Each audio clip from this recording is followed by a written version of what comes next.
Hello everyone, Kim here at Olive City Homestead, and I'm bringing you on my mid-August garden tour. But first I thought I would give my chickens a little pumpkin treat. Look at them, they love pumpkin, but you know, they're a little distracted because I also just turned on the water in the irrigation ditch there, and they love water too. Oh my goodness, yesterday was quite the day. The chickens are still recovering, I think. We had a major summer storm here, which we get very, very rarely. So it was quite the event. We were all pretty excited, weren't we, girls? Okay, but you're here for the tour. So come with me, and here we go. Zone 9B in the U.S., Northern California, mid-August garden tour. Well, my sunflowers still look pretty, don't they? I love this color, these shades of autumn oranges. In fact, I think this is the Autumn Beauty sunflower. But don't take my word on it because I planted so many varieties of sunflowers. I'm not positive that's what that is. You know, sometimes I leave the sunflowers on after their petals have fallen off because I find that pretty too in a different way. And also because then the birds can have fun with the seeds, which I do leave for them. And you know, it doesn't seem to hurt the plants. They keep blooming and the bees keep coming. So I will keep planting sunflowers in my gardens. I have them all over. In fact, next year I think I'm going to plant them in the front yard too, in my flower beds, which I will be featuring in tours in the winter and spring when my flowers are blossoming profusely and take center stage. So this bed alongside the chicken range in Olive Orchard, it is mostly empty right now. I cleared out a bunch of bush beans that were done, and most of the corn did absolutely nothing. There's only a few stalks left in there which are newer, and there's not enough there to pollinate each other, so I'll try to hand pollinate, and they're just for fun. Actually, they're popcorn, and I have some more growing somewhere else, but you know, I kind of believe in letting things just do what they're gonna do and not pulling them out too soon. These tomatoes here, two of them are from the store, and I put them in late, and they're now coming into full production. There's no red on them because I pull tomatoes off them daily and use them in my sandwiches. Yeah, but they're giving me some good ones, and then some are volunteer yellow pear tomatoes. The two biggest ones are early girls. They're giving me the red tomatoes. But yeah, mostly it's empty. I'm going to be transplanting my fall garden seedlings, some of them, into here very soon. So you'll notice as we go throughout the garden that some of the leaves look a little burned or yellowing, and you know, these plants are getting old and they have been through the ringer. And summer here is no joke. In the last 4 or 5 weeks, it's been over 100 every single day, close to 110, 115 on a lot of days. So the yellow leaves here are from the lemon cucumber plant, but around it, the delicata squash, it has a few leaves that aren't so great, but mostly it's doing really well and producing a lot. Then I have some sun, moon, and stars watermelon that is taking off. I've already pulled 3 watermelon off of it, and I tooled, as I showed in a recent video about using tool in the garden, this watermelon, you can see that little nibble or 2 out of it. That was done when this watermelon was only about 3 inches long. Now it's about 1 foot long. It has not been bothered since I wrapped that tool around it. I'll have a link to that video using tool in the garden to save your plants, save your produce, at the end of this video. So check it out if you'd like to know how that works. It's very simple, very inexpensive, and it doesn't trap birds like bird netting does. And it's reusable, so it's, you know, win-win. See, the delicata squash, there's one baby one starting. And down in here I've got wrapped in tool because also a little nibble, and since then they're doing great too, growing. I love delicata squash. They are like my summer discovery. I keep telling everyone about them. I recently heard from someone who said they didn't like delicata squash, and I was like, what?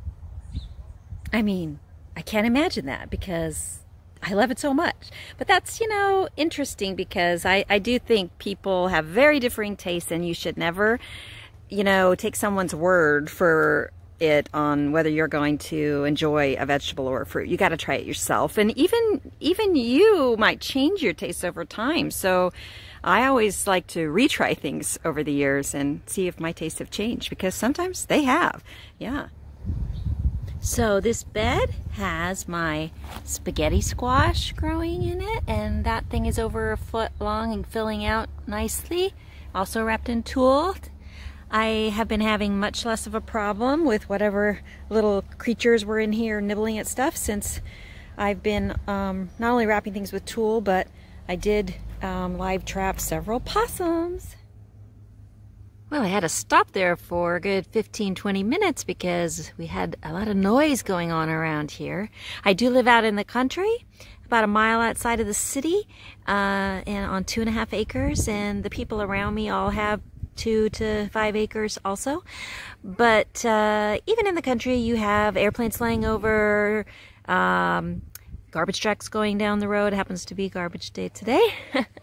And also my closest neighbor had some semi come up his driveway and spend 15 minutes doing something there, unloading and loading and making a lot of noise. So I thought I would spare you all. Meanwhile, it's getting hotter and hotter, and you may even see some drooping leaves, not on the spaghetti squash here, but as we go along, I noticed some of my larger squash plants do droop in the sun. That's not unusual, and if you see that happening in your garden, don't let it, well, I was going to say don't let it discourage you, but you know, it might discourage you a little bit. I try to not go out in the garden from noon till about 3 because yeah, it doesn't look so hot at that point in the day here. It's such intense heat here. But I also know that after 3, at least in the back of my garden where we start getting some shade at that point, and after 6 everywhere, it all perks up again. It's really a temporary thing, so don't let it worry you. But yeah, so if you see it on the tour, don't let it worry you. Anyway, I wanted to show you before we move on from this bed that next to the spaghetti squash, my artichoke plants, which are perennial in that they continuously send up new pups, are sending up new plants. You see, there's a new one coming up. Here's the stalk from an old one, which I don't even bother to take out, at least not right away, or if ever. There's one coming up there amidst the stalk of the old one. And I know other people dig them out and restart new things, but I've had these going for 3 years now, and every early spring I get tons of artichokes. So it's working for me. And this is a newer plant, a ghost pepper, and I can see, let's see if I can get in here.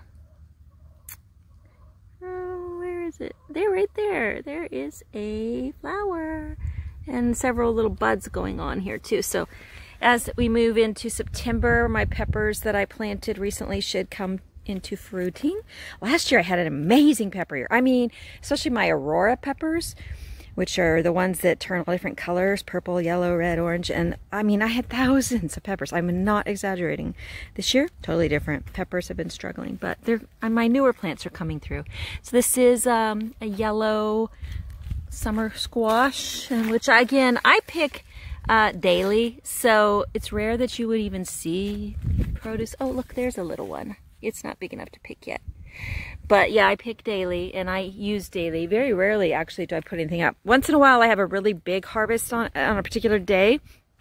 And then yeah, I will typically freeze. I'll like shred my zucchini or dice it up and dice up my yellow cucumber and freeze it to use later in stir fries and casseroles and stuff like that. Here we have an okra, which as you can see, those okra are way too big. But the fact is, no matter how much I try, I just don't like okra to eat.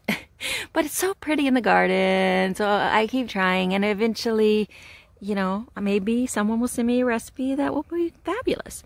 These 2 large cherry tomato plants, again, I pick those. Okay, I pick them daily, but usually there's still like hundreds on here. The reason there's not right now, there's a bunch of green ones, you just can't see them, and lots of blossoms. But the reason there's not any red on here is because I've had my adult kids visiting for the last week or 2 frequently. We've had tons of birthdays, and also one of my daughters went off to grad school. She moved to Hawaii yesterday, actually, with her fiance to go to University of Hawaii for a master in music. And so we all had to get together to say goodbye to her. I mean, that was a big deal in this situation of COVID. We didn't even know if that was going to happen.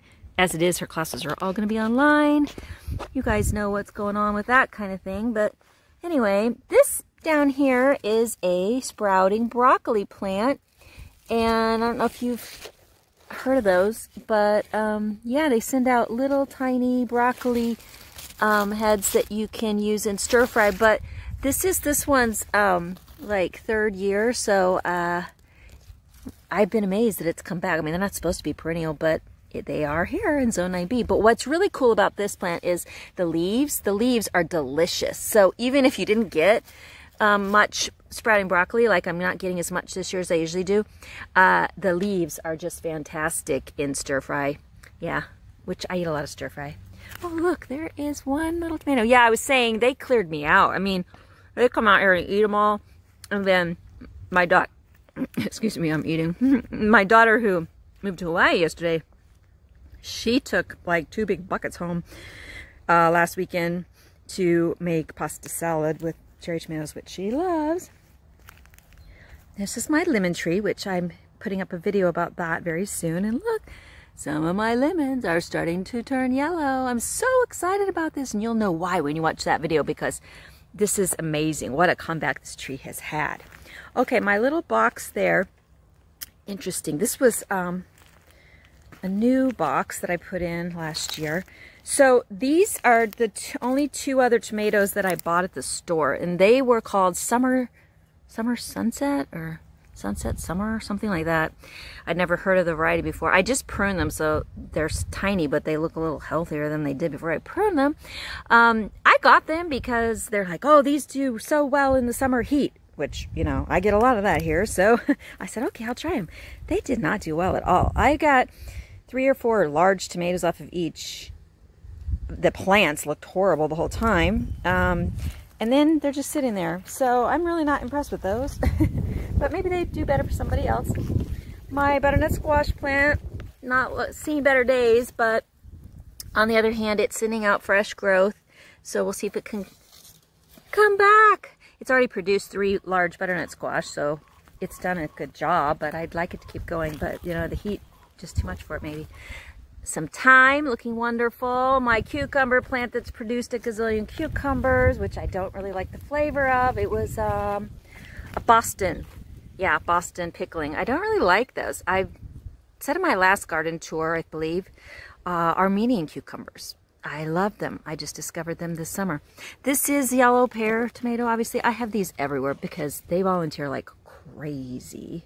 So, yeah, tomatoes need more pruning. They always need more pruning. This is a little bed I put in here, and I need to prune back my alyssum. You know, just is on flowers, so it's not really related, but this might look dead, but actually it's not. And if you prune off the dead blossoms, there's green plant under there. It's perennial. I just haven't gotten to it. There's always more important things to do in the middle of summer. Corn. This is popcorn, and hoping that does well there. There's only a few stalks. It's just for fun. Yeah. My gazanias. Gazanias always do well. Another perennial flower.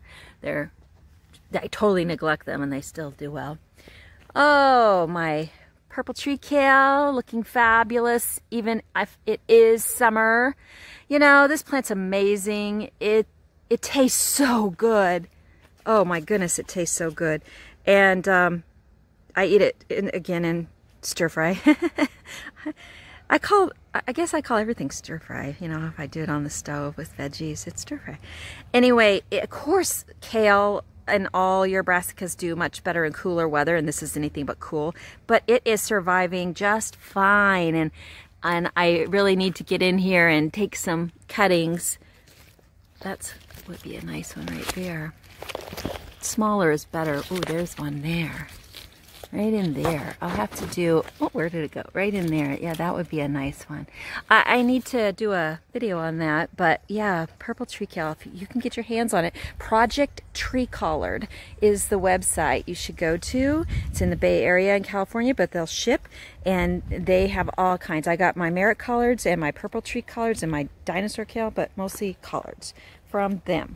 This is my zinnia bed. I do need to get in there and prune off some of my dying zinnias. I don't have to, but it looks prettier if I do. This is my one pumpkin plant. There is one pumpkin plant here, and I'm constantly pruning off yellowing, dying leaves because this plant just keeps sending out more new growth. I've gotten 5 large pumpkin off of it so far, and wouldn't surprise me if it gives me more. Yeah, and then there's some zinnias too. All the zinnias around here are volunteers. I planted them once a few years ago and they just keep coming back. I have, you know what that is, don't you? Okra. Yeah, I have okra everywhere and I need to get in there and cut it. Yes, this is the Swiss chard I mentioned last time. That is my experiment of cutting it back many times from the seed stalks and seeing what would happen. And guess what? It is actually sending out new growth, and I think that come winter, I need to prune it, but I think come winter, it's actually gonna do really, really well, yeah. And newer Swiss chard. Swiss chard is delicious. You should try it definitely if you haven't before. It's so super easy to grow and just delicious. And it usually looks way better than that. I'm just experimenting with that thing. Okay, here we have a lemon cucumber plant, and it's full of lemon cucumbers. I think I see like 8 on there. Yeah, so if you haven't followed me on a video before, just to let you know, I do plant in raised beds. I plant in hugelkultur mounds. I plant in little tiny 1-gallon pots. This zucchini plant has been going since April in this 1-gallon pot, and I have probably taken off, oh my goodness, I need to start counting these things, but at least at this point, at least 40 or 50 zucchini from a 1-gallon pot. Granted, it is in ground that is very nutritious for it. That mulch you see on top is from my sheep's bedding, and sheep manure does not need to rot, so any sheep manure that's in there, it's good for the plants. And what else is in there? You know, under the mulch is also rotted chicken manure and lots of food scraps that have broken down long ago, I'm sure. And under that, wood chips that have broken down. So this plant here, it's growing over there to that big long vine. I'll see all that dark green leaf there and there. And then it also is growing out this side here. This is all one plant. It's starting to droop just slightly because, my goodness, this one plant, it's hot for one thing. It's 95 degrees already. This one plant is coming out of a 3-gallon or 5-gallon. It's a 5-gallon pot in there.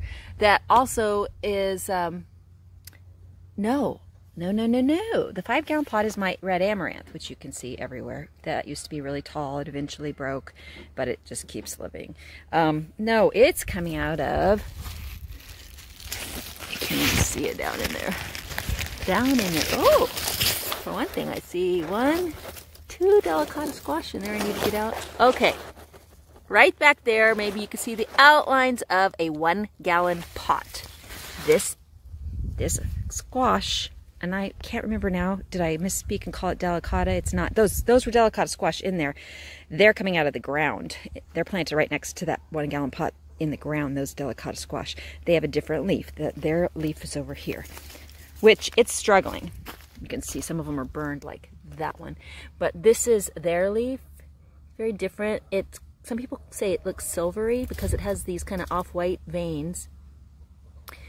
And it can get really big too, but because it's fighting with this squash is an Amish pie squash, and it takes over. It just grows crazy everywhere and produces huge squash. Although I'm starting to see, here's another one over here. See this? This is also coming out of, this is all one plant, goes back there too. I'm telling you this so that, I mean, I encourage you to plant it, but do know what you're getting into. Okay, so I see one hiding in here. Let's see. Well, hello there. Hello there. That's an Amish pie squash, and that is the size of a bowling ball. That's small for an Amish pie squash. And I'm wondering if, you know, as time goes by and it does produce smaller ones, because look, they start off like this. Here's one. There's one down there. This is all coming out of that one plant, and that plant is planted in a 5-gallon pot right there. That's it. Yeah. So, you know, people that say you can't grow in pots, I don't really know what they're talking about, because you totally can. But why do I? Well, for a variety of reasons, and I'll mention every time I do a tour, this whole area up here, from my ducks over there, you can see their pool, they're separated from the garden, but from that separated fence down to there, where that little faucet is that I don't even use, all of this area over to my pool deck was a basketball court until last spring. Last February 2019, I had it jackhammered out, all the cement, which was, it really needed to be done. First of all, no one was using it. And secondly, that big non-fruiting mulberry tree there had sent its roots under the cement and had created cracks and actually raised the cement on at some point. So there was all this unevenness. It was very dangerous and it was useless. So I had it jackhammered out, laid down about 2 feet of wood chips on top of the compacted clay/sand soil that had been under the cement for over 30 years.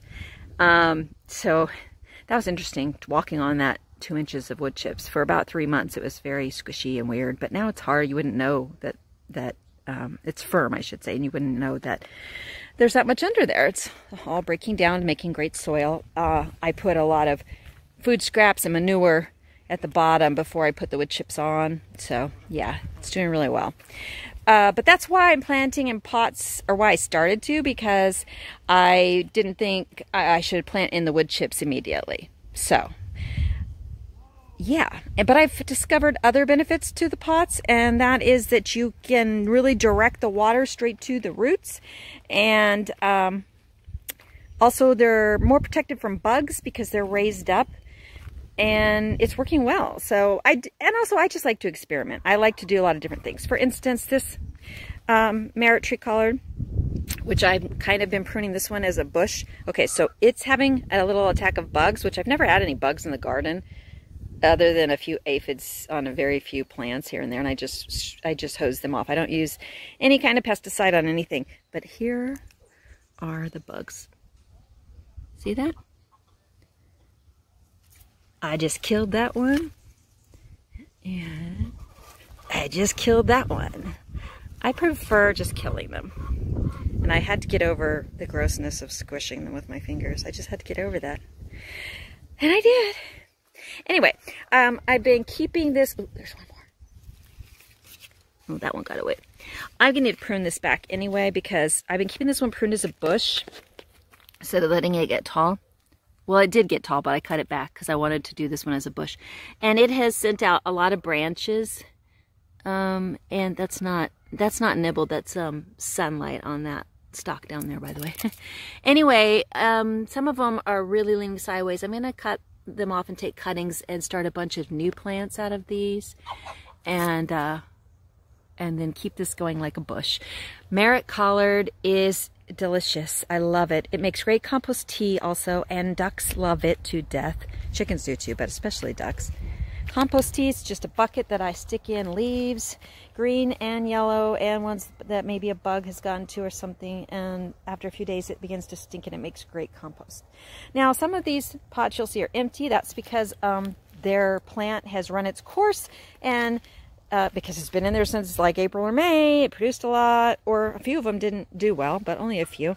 And now I'm going to plant new things in it for my fall garden, which I'm super excited to start next week. As in, I've already planted some seeds, and I have some seedlings growing to transplant, and then I'm going to be starting others directly in the pots now that, well, I cannot say now that it's cooling off, but as I look forward to it cooling off in the days ahead. Some of my plants have produced fruit that I have covered with tulle. I generally only cover if I see something has started to nibble. So this is a small Amish pie squash, and I saw a little nibble, so I wrapped it. But very few of those are having a problem. So I was having some opossum issues. I live trapped and caught 10 of them one at a time, released them nearby at a shallow creek with lots of trees and bushes, and they thought they went to heaven, I'm sure. And I haven't seen them now for a week or so, so I'm thinking they're gone. I did trap last week what I thought was a baby possum, and it turned out it was just a really plump, fat mouse. My son had to inform me of that. But that explains a lot, because I think that little guy was so fat and plump because he was having a field day here. I was out here filming my ducks last week, and something kept running in and around these tomatoes. This is all 2 cherry tomato plants, by the way, that have turned into a cherry tomato jungle here. Yellow pear tomato, I should say. And anyway, I set the live trap right in near here that night, and that's what we caught. So he went bye-bye too. And you know what? Since then, I haven't seen a single thing in the last 10 days get nibbled, so maybe he was the culprit.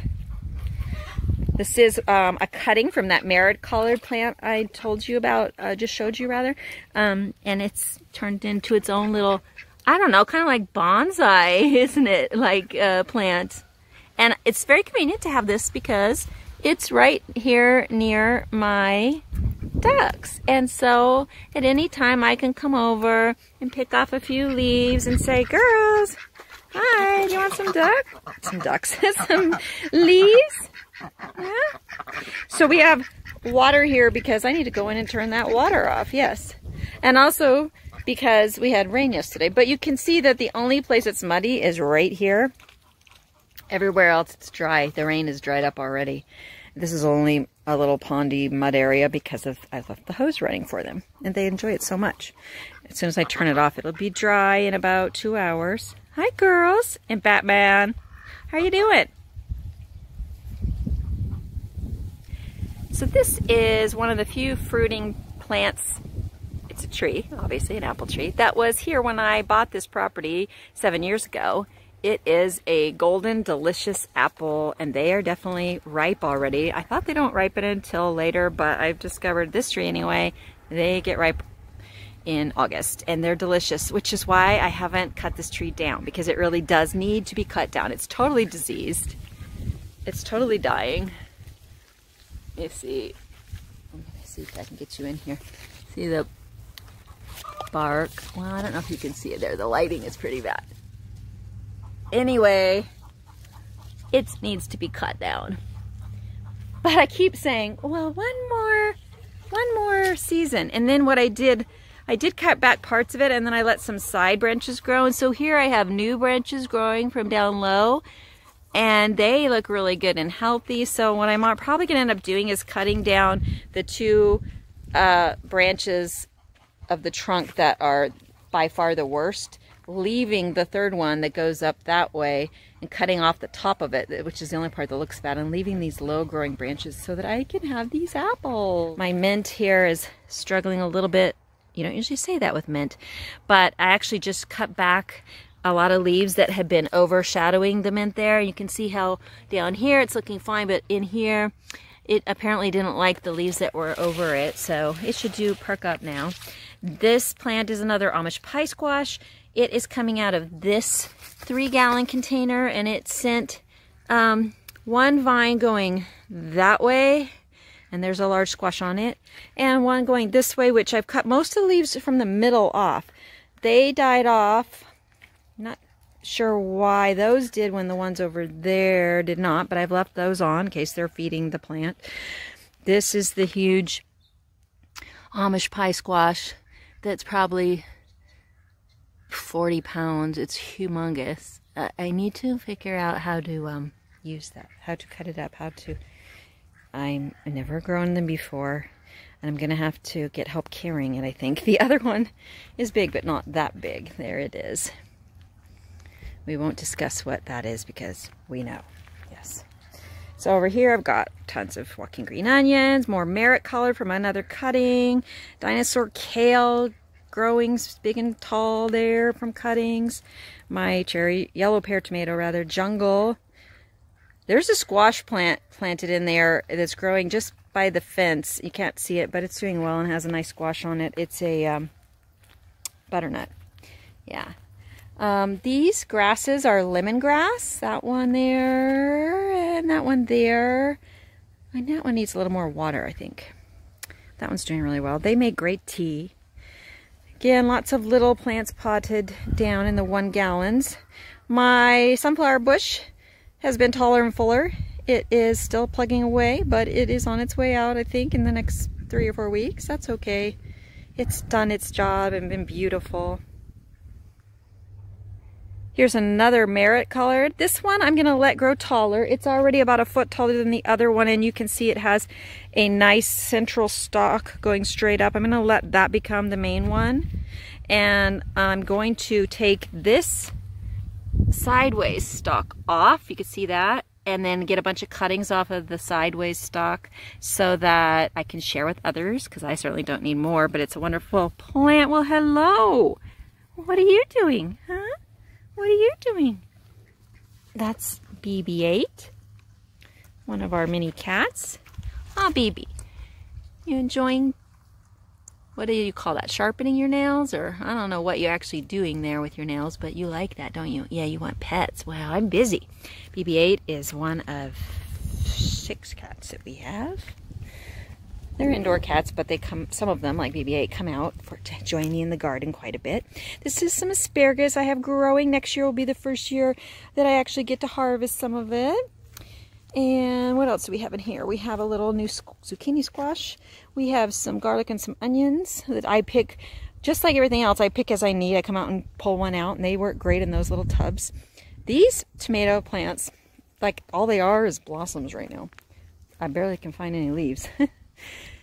What's interesting about tomato plants is they don't need very many leaves. I pruned off a lot of the lower stuff, and they look a little tired. They are a little tired and a little overgrown. I could prune them. I could get rid of them even and plant something else, but they're still producing.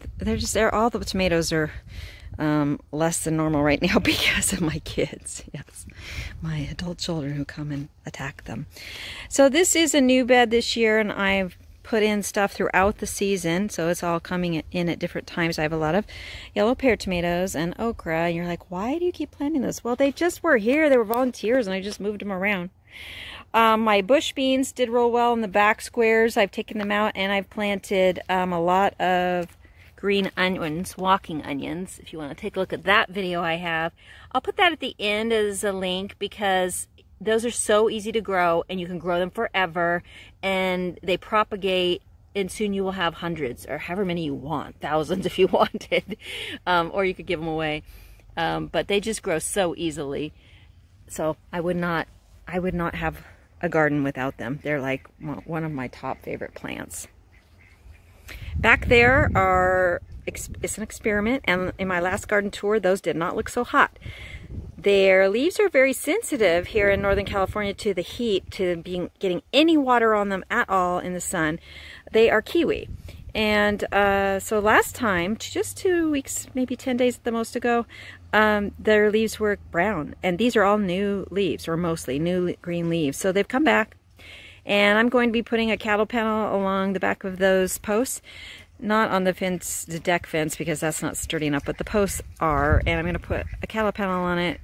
And if the kiwi don't do what I want them to do and grow well and vine out sideways, then I'm probably going to use it to grow probably red noodle beans, because I discovered them this summer and I just love them.